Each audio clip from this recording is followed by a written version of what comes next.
យើងបុកពីខាងវត្តទៅមកហើយមកដល់នេះគឺទីតាំងផ្សារខ្វែងទីតាំងផ្សារខ្វែងជាជនគាត់លក់ដូរតាំងពីព្រឹករហូតដល់យប់ហើយផ្សារនេះផ្លូវនេះផ្លូវបុកទៅខាងផ្លូវ highway 60 ម៉ែត្រប្រហែលជា1 គីឡូម៉ែត្រទៀតទៅដល់ផ្លូវ highway 60 ម៉ែត្រហើយពុកម៉ែបងប្អូនដែលមានបំណងក្នុងការទិញដីជាប់នឹងផ្លូវធំផ្លូវរដ្ឋ40 ម៉ែត្រងាយស្រួលរស់នៅនិងប្រកបអាជីវកម្មផ្សេងៗ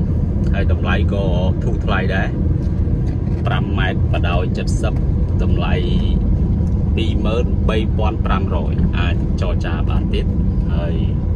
បើសិនជាពុកម៉ែបងប្អូនចង់បានក្បាល10 ម៉ែត្របដោយ70គឺតម្លៃ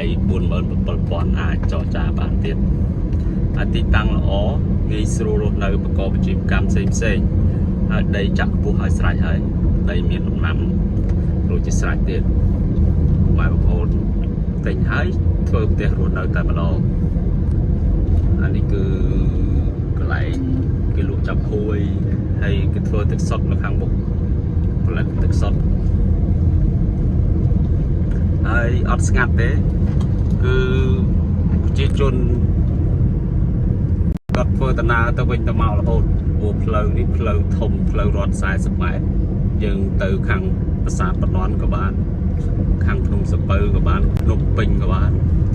យើងធ្វើដំណើរពីកន្លែងដីលក់នឹងទៅផ្លូវ highway 60 ម៉ែត្រគឺចម្ងាយប្រហែលជា400 ម៉ែត្រទេទីតាំងដីនេះគឺកន្លែង